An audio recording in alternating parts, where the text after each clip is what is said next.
To the Senate Standing Committee on Education, our 8th meeting for the session. I'd like to call the meeting to order. Chris, please call the roll. Senator Carroll, Senator Givens, Senator Harper Angel, Senator Higdon, Senator Kerr, Senator Meredith, Senator Neal, Senator Southworth, Senator Thomas, Senator West, Here. Senator Wilson, Chair Wise. Present. We have any members participating remotely. You may vote from your office annex. If you are off campus, you may not vote, and we ask that you also please unmute if you do wish to speak. If you have any comments, to please use the chat function. We have 3 bills for consideration today. I'm going to go in order as I have them on my sheet. The first being House Concurrent Resolution 25. This is Representative Riley. It's a concurrent resolution supporting civic education and declaring the 3rd week in September as the kickoff week for America's Legislators Back to School program and encouraging the participation in the Principal for a Day program. Representative Riley, welcome to the committee. If you would identify yourself for the record, please, and proceed. Thank you, Mr. Chairman. I am Steve Riley, State Representative for the 23rd District. Thank you, sir. You may proceed with your resolution. Well, basically, you described earlier exactly what this is. It's a very simple resolution. Worked with the Kentucky Association of School Administrators on this and Rhonda Caldwell. But basically, one thing when I retired from after 34 years in education, one thing I realized was that I had kind of lived in a bubble. I had lived in an education bubble, and it was really important for me to be able to get out and see businesses, how they operated, and all kinds of other things that I hadn't had experience in because I was in the bubble that I worked in. Well, I also discovered over the years that people that are in other professions are in their bubble, and they work in the areas they are in, and they don't always understand what goes on in the education world. So I think this gives an opportunity for legislators to be able to be a principal for a day and find out what principals deal with on a daily basis, whether that be in an elementary school, middle school, high school, because it is a different world, and they have different responsibilities and different pressures than maybe some other professions have. And I think it's really a good situation when we both try to realize what everybody else goes through and get out of our bubble, get out of our comfort zone, and do that. So that's basically the reason for this resolution. And also encourage civics education. I don't think we're teaching nearly enough civics in school. Oftentimes, and I think all you guys get this, I'll get contacted about a bill that has nothing to do with state government. It has to do with federal government, and I say, well, I'll contact, Brett. You need to contact Brett Guthrie's office in my case. So basically, that's what this is about. Thank you, President Stivers. Thank you, Representative Riley. If you're like me, you probably get asked the question, "How's Washington?" I do. I said, "Well, I haven't been there for about a year." So, but to that, I do truly believe, just to comment, Representative, you are right. I don't call it a bubble. I call it we all just kind of drive in our own lanes, and we really don't see what's happening in the lane to the left and the right of us. But I think this is really quite a good opportunity and encourage, because we don't have monies to spend in school systems unless we have businesses working, creating jobs, and creating taxes. So I think this is a good way for people to start looking outside of their bubble or maybe in somebody else's lane. Thank you, Mr. Chair. I agree with you, Senator. And also, I think it's important if we try to work on programs to get educators, teachers to go out and see what's going on elsewhere. Oftentimes when I dealt with students who were having discipline problems, I would tell teachers, I said, if you saw where that child grew up and you've been to their house, you'd understand why they have issues. Well, I think sometimes educators don't know what business people do and their pressures, and people in hospitals and their pressures, and I think it's important that we open that dialogue up with everybody. Senator Thomas. Representative Riley, it's good to see you again. Good to see you, Senator. Yes. I couldn't agree with your thought more. Again, I will tell you what I do. I make a point when I'm not in session to go by 5 or 6 schools a year and spend time in high school civics classes or in 8th grade classes, or even in elementary schools, either reading to students or talking about civics or talking about the legislator. So I do that all the time. I think as a legislator, for me anyway, this is my favorite committee that I need to be engrossed in education. and meet the students where they are. So I support this wholeheartedly. I've never been a principal for a day. I've been teaching sometimes, but never been a principal. So this is an excellent next step. I applaud you for it. I'm certainly going to vote for it. Thank you, Senator. Any other questions, any other comments? We have a motion from Senator Wilson. Do we have a second? Second. We have a second from Senator West. Chris, please call the roll. Senator Carroll. Aye. Senator Givens. Senator Harper Angel. Senator Higdon. Senator Kerr. Senator Meredith. Senator Neal. Senator Southworth. Split my vote, Mr. Chairman. Please proceed. I'm voting yes, and I'm really happy to see this. I just got to get it on my calendar because this is the kind of thing that I would have probably wanted to reach out to. But I have to say, Principal for a Day is specifically exciting to me because I've spent a lot of time with superintendents and more time with teachers. Certainly principals I feel like are one of those missing pieces that I want to reach out more to this summer. So I'm really looking forward to this and encourage everyone to be part of it. Senator Stivers. Senator Thomas. Senator West. Aye. Senator Wilson. Chair Wise. Aye. The measure does pass by unanimous vote. Representative Riley, great bill. One of the things that pre-COVID that I always did, and I think many of our legislators did, was get into our school systems of doing some educational programs that talk about the democracy, talk about the bill process, and this is an excellent way too. And I hope that once we get past COVID, when the principals also could come up here and see legislators for a day, that'd be reciprocal both ways. Be great. So I'm hoping we can work on that. Great bill. Thank you for this. Thank you. I wish all of you all a nice, relaxing day. Thank you. Next bill on the agenda. Mr. Chairman, motion for Oh, consent. we have a motion for consent. Thank you. We have a motion from Senator West. We have a second from Senator Wilson. All those in favor of placing concurrent resolution 25 on consent, do so by saying aye. Aye. All those opposed, motion moves to consent. Thank you all. Next bill on the agenda is House Bill 331. House Bill 331, the sponsor is Representative Scott Lewis. It's an act relating to the removal of a local school board member. Representative Lewis, welcome to the Senate Education Committee, sir. And I would just ask if you would just please identify yourself for the record and proceed. Representative Scott Lewis, 14th District. I appreciate it, Mr. Chairman and committee members. Thank you so much, sir. The floor is yours. This measure, House Bill 331, is basically, it's not a very complicated bill, but it puts removal of locally elected school board members on the same path through the Attorney General's office as other elected officials, and it just basically says that the complaints or something would flow through that office from KDE. Thank you, Representative. Do we have any questions on the bill? Senator Givens? Representative Lewis, thank you for bringing this this issue before us. And as I was reading the bill and studying it prior to the meeting, it prompts me to ask: is there a set of circumstances or a cause or a situation that's given rise to this legislation?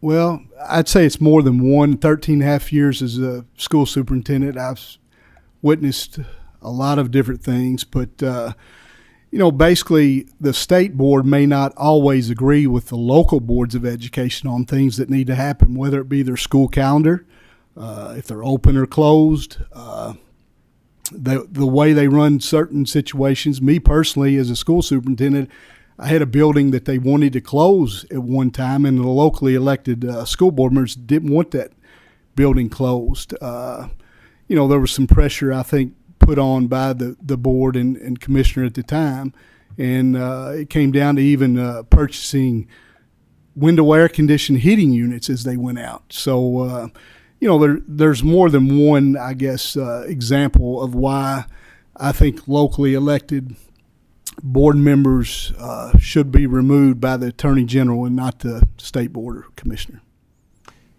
And to follow up, Mr. Chairman, if I could, the sort of circumstances you're describing actually rising to a level that you sense that the state board was threatening of these board members? I don't have knowledge of that directly. But again, I think this would take out the chance of that happening. Very well. Thank you, Mr. Chairman. Senator Thomas?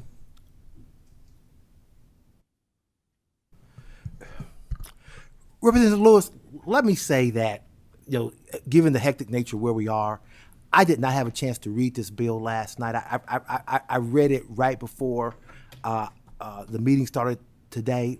But with all due respect, sir, I don't see why this shouldn't remain with the Kentucky Department of Education. If a board member is engaging in some sort of negligence or criminality or malfeasance, I think the Board of Education ought to handle that. I don't think we should treat these board members with preferred gloves over the school superintendent. You keep the school superintendent in here and take out the board member. That's not a policy, me personally, I can get behind. Obviously, it's on the committee. Obviously, there's some support for it, but I just think the current law dealing with school board members is fine. I've not heard of any misuse by the state school board dealing with local board members. Maybe there is. It's never come to my attention. And I've been on this committee for 8 years now. So I'm just being honest with you. I can't get behind this. To respond to that, sir, and I appreciate the question and comments. This bill is not to protect bad board members. As a former school superintendent, I don't think we need bad board members, bad teachers, bad superintendents, or anyone.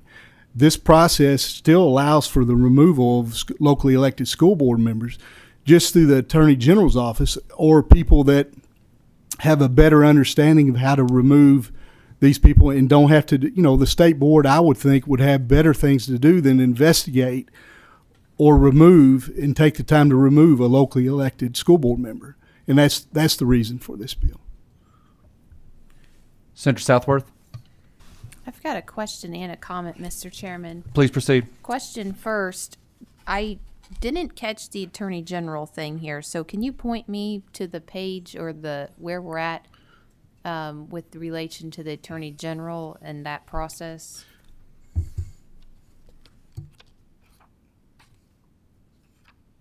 We'll have to refer to the school board person here from the Kentucky School Boards. He might know exactly what page that is. No problem. Eric, thank you for coming to the table. Just identify yourself for the record. Yes, thank you. My name is Eric Kennedy, the Director of Advocacy for the Kentucky School Boards Association.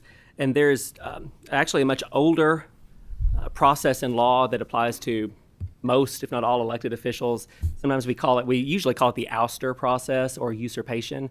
That is in KRS Chapter 415. And actually in the bill, somewhere in the statute on eligibility of members of local school boards, the one statute, KRS 160.180, that lists out all of the requirements to be on a board, age, where you live, and so forth. It says right there, there's a long list of things that says if a school board member does any of these things or if these come up, like a conflict of interest, he shall be subject to removal from office pursuant to 415.050 and .06. Eric, real quickly, page 24 of the bill, you. members. Eric's referring to page 24. That's right. And so that those two statutes, when you look those up, that's the very old ouster process where the Attorney General, it's a legal proceeding. They can take you to court. And that's actually more commonly used than this state board process. The last time that a board member was removed from office was because you have to finish 12th grade or pass a GED. A board member claimed to have done that and then eventually was demonstrated in court that that was not true. He had not finished the 12th grade. And so the state board did not do that. The Attorney General took that board member to court. They were removed from office and they appealed all the way up to the Court of Appeals here in Kentucky. And in that opinion, even the Court of Appeals says we do not take lightly removing any elected official from office, but in this case, that is warranted. So that entire process, which is actually the more common one that it has come up, would completely remain as it is currently. Mr. Chairman, a comment. Please proceed. I think I have harped on this, started going on it this session, and I'm going to continue on it.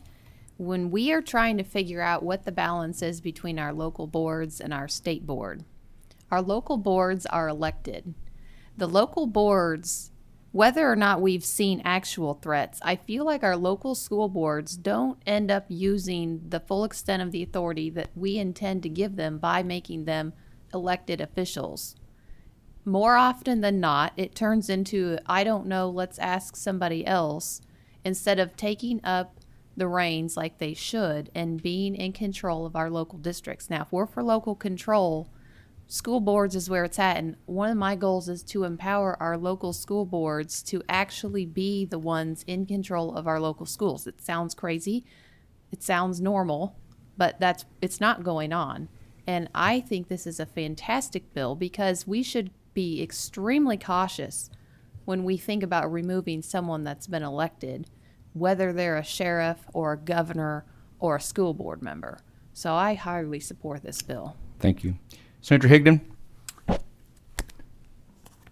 Thank you, Mr. Chairman, and appreciate Senator Southworth, Senator Thomas, your questions on this, because I read this last night and I was definitely a no, but after that line of questioning, I'm back to yes. So thank you for clarifying that. Thank you. Thank you. Senator West? Reading the bill, I guess my question is probably for Eric. On page 24, where it says failure of a board to comply with paragraph A of this subsection may constitute a forfeiture of office. Could you refer me to which paragraph A? It says in this subsection, but when I refer, it just talks about tax rates, and so is that specifically, it's just, okay. That is actually Explain that to me, please. Yes, sir. Thank you. That is actually a specific statute on every local school board since CARA. There is a minimum local effort tax rate that you must impose. So that is one part that has always read that way and is specific to that.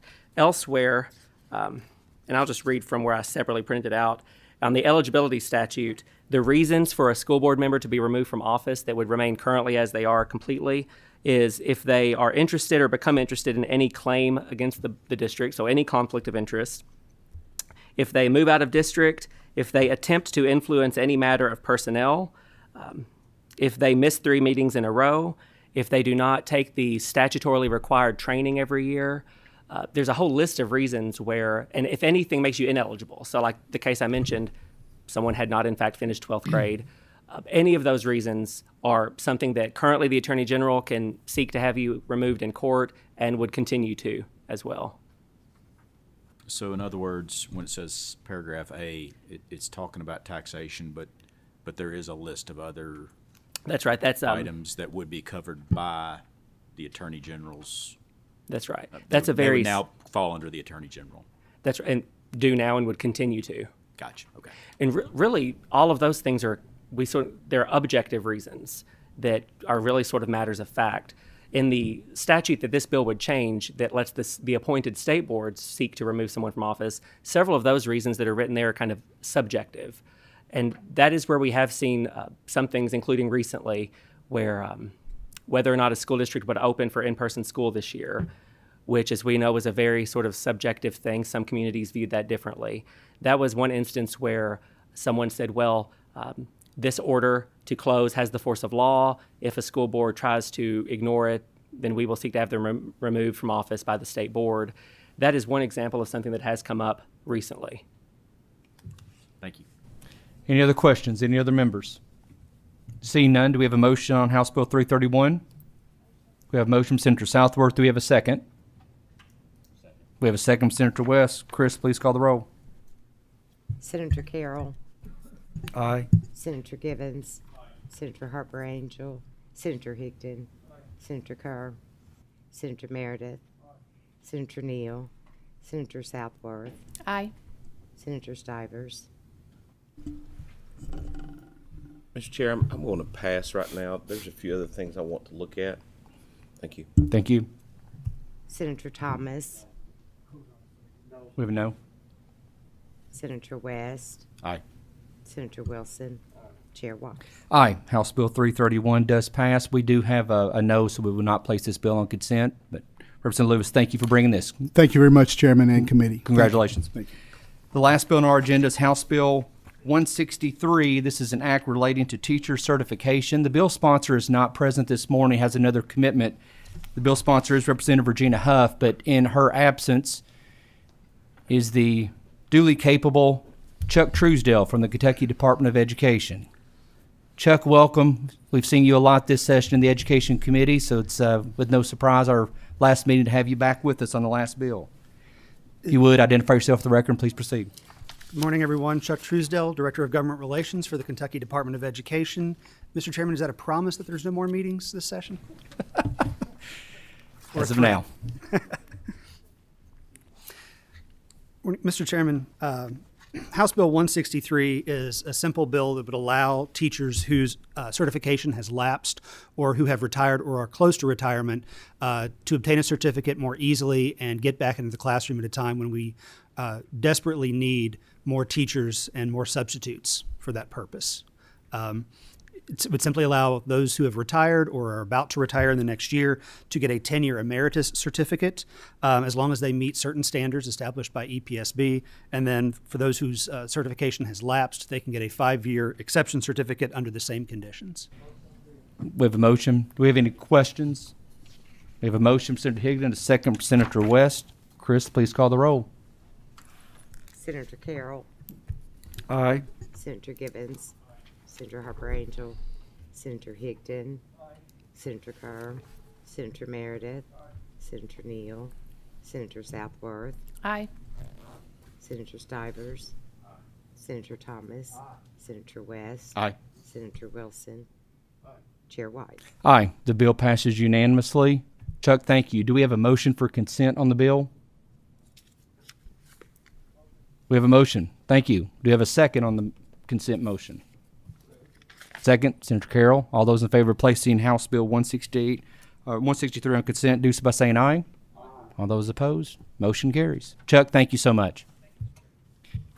Members, I want to thank you all. As of today, going into the veto period, this should be the last meeting of the Senate Education Committee. Always as we stand by. But I do want to thank all the staff. I want to thank the hard work of Yvette Perry, for Chris, for Josh, everyone that's been a part of this Education Committee. Thank you all so much. And do we have a motion for adjournment? So moved. Thank you all. I had a shooting just adjacent to the Murray State campus. Oh my gosh. Said it wasn't on campus. Several people shot. Gosh. But I don't think it was any of the students. But it was just, I guess, property right across the street or something. You know, Western Kentucky just seems, I mean, I don't mean to say, I mean, it's, but you look at Heath, you look at, and I know it can happen anywhere, but man. They don't think this had anything to do with the school itself. It's just the property. 163, Higdon and who? Yes. I think it was, okay. It was. Okay, all right, so we did that one on consent, so that one should pass with consent. Okay, all right, I think should have 5 X's there. I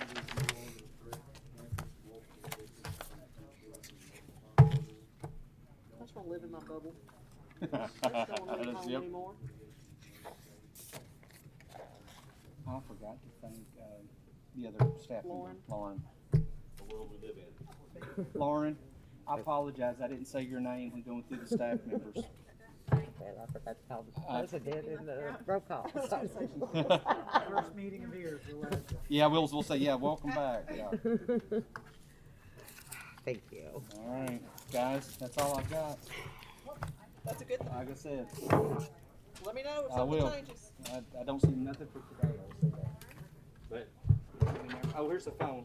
Okay. I'd have come looking for that, wouldn't I? Or maybe I wouldn't have.